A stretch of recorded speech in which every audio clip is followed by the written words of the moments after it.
Have you ever had your entire world collapse in front of a crowd of people? All while you're standing there smiling, holding a glass in your hand, pretending you're okay. Because that's exactly what happened to me. The night of my promotion party. A night that was supposed to be mine. A night where I'd finally celebrate years of grinding. Of staying late in the office when everyone else went home. Of pushing through every obstacle. It should have been a night filled with pride, relief, maybe even a little joy.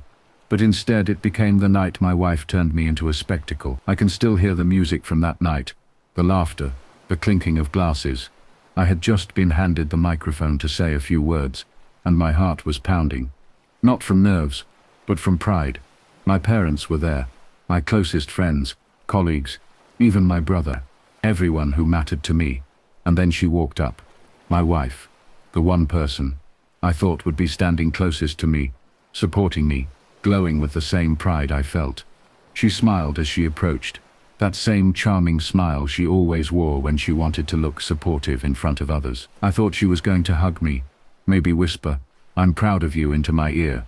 Instead, she leaned into the microphone, her perfume filling my lungs, and said, "You're not even the real man in this room." The words sliced through the noise, cutting the party in half. And before I could even register what was happening, she turned her head and pointed directly at him. My brother. The silence that followed was suffocating. People froze mid-laugh, mid-drink, mid-bite. Every eye shifted from her to me, then to him. My brother's face went pale, and he looked down at the floor, avoiding my gaze. And me. I stood there, frozen, gripping my glass so tight I thought it might shatter. I forced a laugh, a weak one, hoping she was joking, hoping she'd backtrack, make some quip about strength or resilience, but she didn't. She just stared at me, her smile thin, her eyes cold, like she wanted to destroy me right there, in front of everyone. And in that moment, my mind split into two. One half was screaming, demanding I yell, demand answers, throw the microphone to the ground and storm out. The other half, the quieter, colder half, told me to stay calm, to breathe, to let her words hang in the air, while I studied every reaction, every glance, every twitch in my brother's face, because sometimes silence isn't weakness, it's strategy. I raised my glass and said, "Congratulations" to him. Then, my voice steady, my smile sharp, the kind of smile that hides a blade behind it. The crowd laughed nervously, unsure if I was in on the joke, or if they'd just witnessed something that would be whispered about for years. But deep down, I knew exactly what had just happened.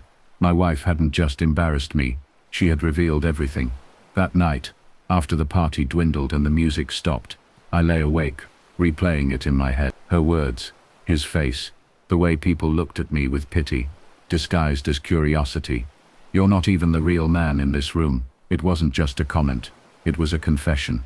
It was her way of saying, without saying, that she'd been with him.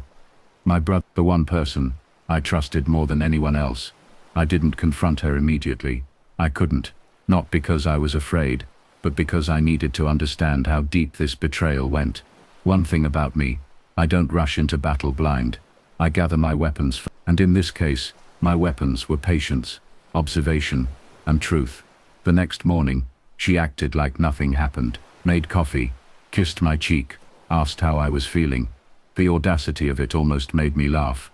Did she think I'd forgot? Did she think her little stunt was just a drunken slip, easily dismissed? I played along, smiled, kissed her back, told her I was fine, because I wanted her guard down. Over the following weeks, I started piecing things together.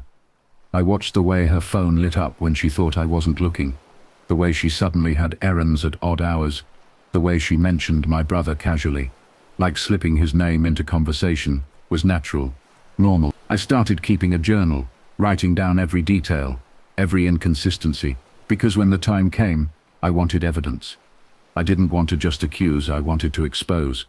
And here's the cruelest part.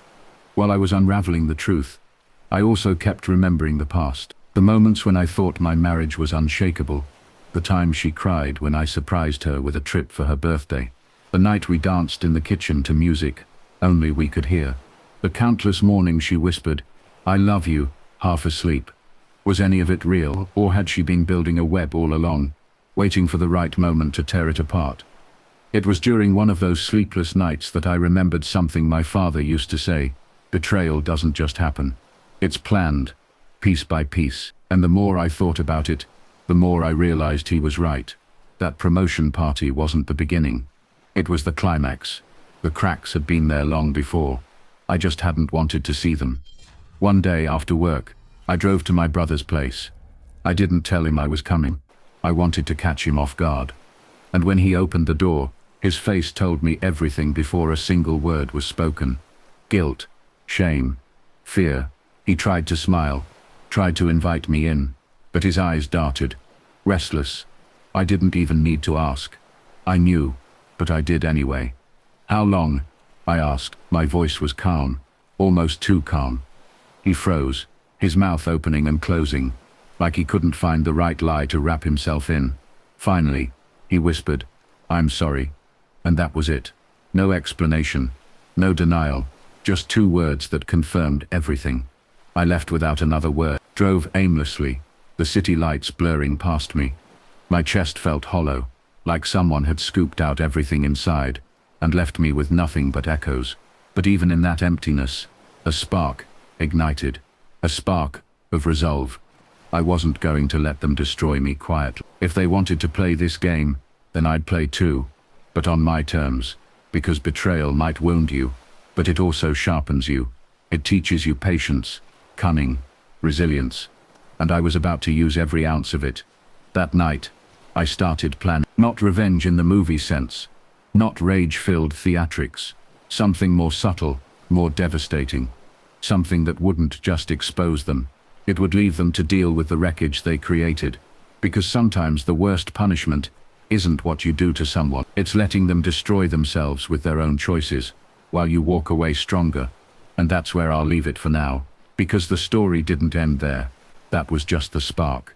The fire was still coming, and when it did, it consumed everything in its path. When I left my brother's apartment that night, with his weak "I'm sorry" still hanging in the air like smoke after a fire, I swear I felt my entire life split into two halves. Before and after. Before, the man who believed in family, who believed in loyalty, who thought love was something sacred and safe.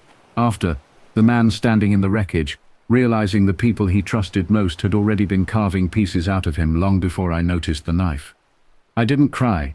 I didn't scream. I drove around the city for hours, headlights bouncing off buildings, the low hum of the engine giving me something steady when everything else was falling apart. And I thought, really thought, about what it meant, about how many lies had piled up to build this, about how stupid I must have looked, bragging to friends that my marriage was solid, that my wife loved me, that my brother was my best friend. I must have looked like the biggest fool alive. But instead of crushing me, that thought did something strange. It sharpened me. It gave me a new purpose. I decided then that I wasn't going to confront her, not yet. If I went home and threw the truth in her face, she'd just cry, deny, twist and spin the story into something where I was the villain. That's the way liars survive. They thrive on chaos, and if you let them, they'll drag you into it until you can't tell which way is up. No, I wasn't giving her that chance. I was going to be calm, patient, deliberate. I was going to dismantle their lie piece by piece, until they had no room left to breathe. The next few weeks were brutal, but they were also clarifying. I played my role perfectly. At home, I was affectionate, but not clingy, present, but not suspicious. At work, I doubled down, throwing myself into projects so people would say, "Look at him, he's thriving." With friends I laughed, joked, went out for beers. Nobody suspected a thing. And that was important, because I needed time to gather, to observe, to plan. She, on the other hand, became bolder. That's the thing about cheaters. They mistake your silence for blindness. She thought she had me so wrapped around her finger that I wouldn't notice when she slipped away for errands, or when she smiled at her phone a little too long. My brother started avoiding me more, cancelling plans, claiming work or fatigue. They thought they were hiding, but they weren't. Every action they took, every excuse they made, went straight into my journal. Evidence, a map of betrayal, and I started pulling strings in places they didn't expect. I had a friend who worked in property management. One phone call, and I knew whose name was on the short-term rental lease across town. My brother's, Another friend in IT helped me recover. Deleted messages from an old shared cloud backup. Do you know what it feels like to read words your wife typed to your brother in the middle of the night? Words she used to type to you. I wouldn't wish it on anyone. But every screenshot, every timestamped, every photo was another nail in the coffin they'd built for themselves. The moment that broke me, and at the same time steeled me, was finding the photo that wasn't supposed to exist, buried in the recovered files. A selfie of the two of them together, in our house, on our couch, my brother grinning like a teenager, her kissing his cheek. My blood ran cold. That wasn't just betrayal. It was invasion. They hadn't just stolen my trust. They had stolen my space, my sanctuary. That was when I knew this wasn't going to end quietly. But I also knew I couldn't just explode. I needed precision. I needed them to be revealed, not accused, because accusations could be denied. But exposure leaves no room for argument. So I waited for the right moment. It came sooner than I thought. My parents invited everyone over for Sunday dinner. A family tradition. The whole clan gathered around the big oak table. Laughter filling the house. Food piled high. I watched my wife laugh with my mother, watched my brother pour drinks for my father, and I felt like I was sitting in a theater, the only one who knew the play was about to end in tragedy. Halfway through the meal, my father raised his glass to toast me for my recent promotion. Everyone clapped, smiled, cheered, and then I stood up. Calm, steady. I tapped my glass and said thank you, but I think there's something more important I need to share tonight. The room quieted, all eyes on me. My wife smiled, assuming I was about to give another speech about work. My brother shifted uncomfortably, already sensing the trap. I pulled out my phone, opened the folder, and set it on the table, screen facing up. The first photo, the balcony shot from the promotion party, lit up the screen. Gasps rippled around the table. I swiped, the arm around the shoulder shot. Another swipe. The texts blown up on the screen. Her words, his replies. Another swipe. The selfie on my couch. The silence was deafening.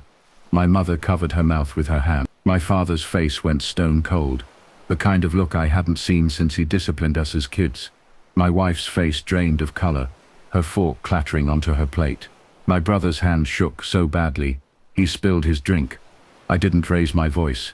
I didn't scream. I just said, for months, the two people I trusted most have been lying to me, betraying me. In my home, in front of all of you, I want the truth to stand. No more whispers, no more secrets. And then I sat down. The room erupted. My mother burst into tears. My father demanded answers. Cousins whispered furiously.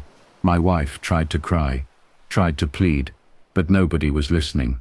My brother stammered. It's not what it looks like. But the evidence was there. Undeniable, undeniable. Their empire of lies collapsed in front of everyone, and they couldn't do a thing to stop it. That night, I walked out of the house without looking back.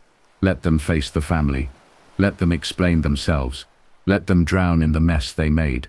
I was done carrying it. The weeks that followed were strange. People called me, texted me, some offering sympathy, others asking questions, some even admitting they'd had a feeling. My wife begged to meet, said she could explain, said she made a mistake. My brother sent me long, rambling messages about guilt and shame. I ignored them, because here's the truth. Once someone shows you who they are, you can't unsee it. But I wasn't broken. If anything, I felt lighter, free. They thought they had ruined me, but all they did was cut away the parts of my life that were poisoning me. I poured myself into work, into friends who had my back, into rebuilding myself. And slowly, I realized that betrayal doesn't define you. It defines. Sometimes late at night, I still hear her words.